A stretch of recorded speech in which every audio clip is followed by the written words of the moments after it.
While I was principal at Shadle Park High School, Bob was chair of the Social Studies Department. He was an influential leader in our school community. Bob was smart, principled, and honest. There were many changes that occurred while at Shadle, and whenever I needed to make important decisions, I would seek advice. And I would seek advice from Bob to solicit ideas and talk about possibilities. As a result, we developed a very close relationship, a good friendship. Over the years, Bob and I would meet and talk about all kinds of things. We talk about our families, schools, kids, good books, life philosophy, and yes, even the most forbidden topics, politics and religion.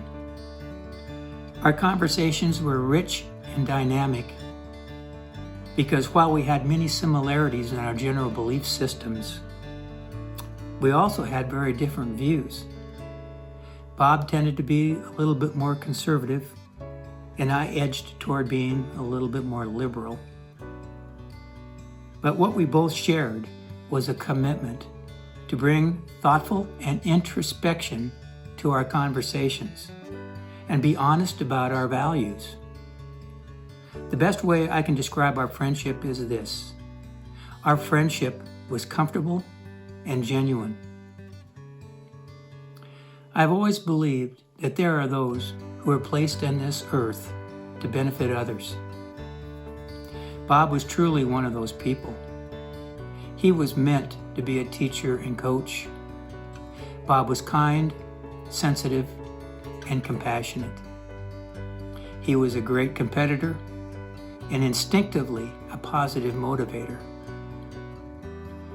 Nothing was more important to Bob than his family, his students, and his athletes. He understood the importance of building relationships with kids that would inspire them to achieve things they otherwise might not. They trusted him. Because of that trust, they not only believed in him, but they believed in themselves. That's one of the most important gifts Bob gave as a teacher and coach.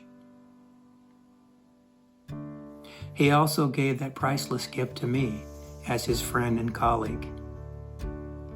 One Friday evening last spring, I called Bob to check in and to see how he was doing. As always, our conversation covered a wide range of topics. While we talked, Bob said, "You know, it's true. Life is a journey.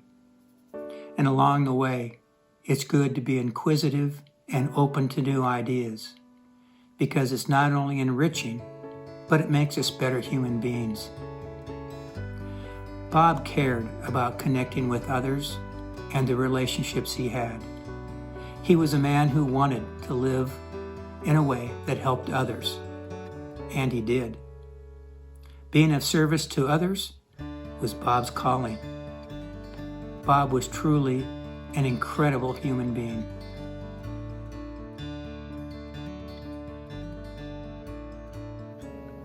"33 years ago, in 1987, was a very fortunate year for me personally and professionally. Professionally, that was the year that I was allowed to join the leadership team at Shadle Park High School, and also the year in which I first met Rap. Rap had a well-deserved reputation as an outstanding teacher at Shadle Park and an outstanding coach, and I quickly learned that the reputation that preceded him was indeed deeply deserved. Rap was newly married at the time, although he had been in education for a period of time, and frankly, he was beloved at our school and continued to be beloved throughout the entirety of his tenure there. Early on in that year, it happened to be an election year, or maybe that was the next year, and I had the misfortune of being asked to debate Mr. Isett in the junior humanities class at our school. And I had to take the role of Michael Dukakis while he took the role of President George H.W. Bush. And just like the outcome of that election, he destroyed me at that day. And I learned, as I continued to learn, the depth of his intellect, the depth of his thinking. I watched him with students in our school, challenge them to think, to be critical analyzers of what was happening in the world.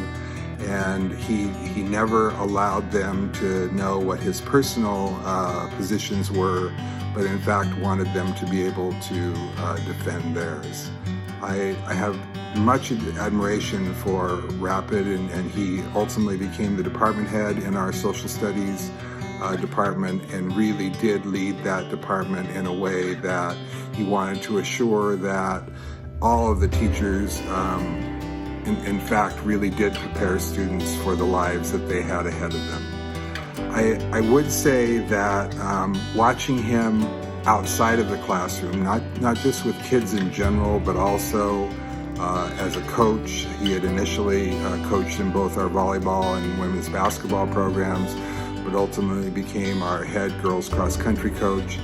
It would be hard to find a person who worked harder than Rapid did to help his student athletes achieve all of which they were capable. And they were deeply loyal to him for very good reason, because they knew how much he cared, they saw how much he invested, and how much he believed in them. Bob Isett was just a remarkable and unique human being. There was a depth to him that doesn't perhaps exist in all of us. He was a man where we had become friends personally, and we're lucky to become friends with his lovely wife Carmen and their beautiful children Jordan and Spencer. We could see the depth of his love for his family. We could see how important tradition was to him with his family. We were fortunate to be invited to their home numerous times, but always at Christmas time. And we were always invited in the year where he got to pick the color of the lights on the tree. He created a tradition for us where each year at Christmas time, he and Carmen and Teresa and I got to go to dinner at Clinkerdaggers, something that meant a great deal to him and to us. And those are memories that we'll carry with us for the rest of our lives. I was truly fortunate as a human being to be Bob Isett's colleague. I am even more fortunate to have called Rapid my friend, and my life benefited significantly from that. My dear friend Rapid Isett, please rest in peace.